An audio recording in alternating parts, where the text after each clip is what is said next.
കൊല്ലം cantonment വൈദ്യുതി ഓഫീസിന് മുന്നിൽ കോൺഗ്രസ് മാർച്ചും ധർണയും നടത്തി. വൈദ്യുതി നിരക്ക് വർധനവിനെതിരെയായിരുന്നു മാർച്ച്. DCC president P. Rajendra Prasad ഉദ്ഘാടനം ചെയ്തു. AR ക്യാമ്പിന് മുന്നിൽ നിന്നാണ് കോൺഗ്രസിന്റെ മാർച്ച് ആരംഭിച്ചത്. കന്റോൺമെന്റ് ഇലക്ട്രിസിറ്റി ഓഫീസിന് മുന്നിൽ പോലീസ് മാർച്ച് തടഞ്ഞു. DCC president P. Rajendra Prasad തുടർന്ന് നടന്ന ധർണാ സമരം ഉദ്ഘാടനം ചെയ്തു. തമിഴ്നാട്ടിലെ കുറുവ സംഘത്തെ പോലെ കേരളത്തിലെ ജനങ്ങളെ കൊള്ള ചെയ്യുന്ന സംഘമായി പിണറായി വിജയന്റെ ഭരണം മാറിയെന്ന് അദ്ദേഹം കുറ്റപ്പെടുത്തി. ഈ പിണറായി വിജയൻ സർക്കാർ അധികാരത്തിൽ വന്നതിന് ശേഷം നാളെ വരെയുള്ള ചരിത്രം പരിശോധിച്ചാൽ ജനങ്ങളുടെ മേൽ ഭാരം അടിച്ചേൽപ്പിക്കുന്ന സമീപനമാണ് ഈ ഗവൺമെന്റ് സ്വീകരിച്ചത്. ഏതെങ്കിലും ഒരു മേഖലയിൽ 10 പൈസയുടെ ഇളവ് നൽകുവാൻ ഈ സർക്കാരിന് കഴിഞ്ഞിട്ടില്ല. എല്ലാ മേഖലയിലും വർധനവാണ്. നിത്യോപയോഗ സാധനങ്ങളുടെ വില വർധനവ് സഹിക്കാൻ പറ്റാത്ത നിലയിൽ വീട്ടമ്മമാരാണ് അതിന്റെ ദുരിതം അനുഭവിക്കുന്നത്.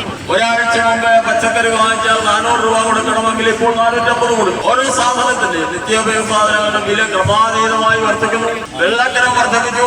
ഇലക്ട്രിസിറ്റി ചാർജ് എത്രയോ തവണകൾ വർദ്ധിപ്പിക്കുക. ട്രാൻസ്പോർട്ട് ചാർജ് വർദ്ധിപ്പിച്ചു.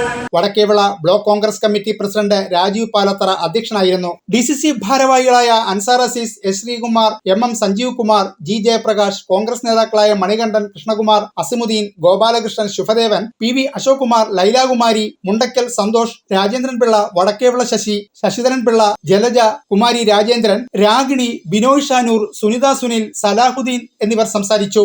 ന്യൂസ് ബ്യൂറോ, കൊല്ലം.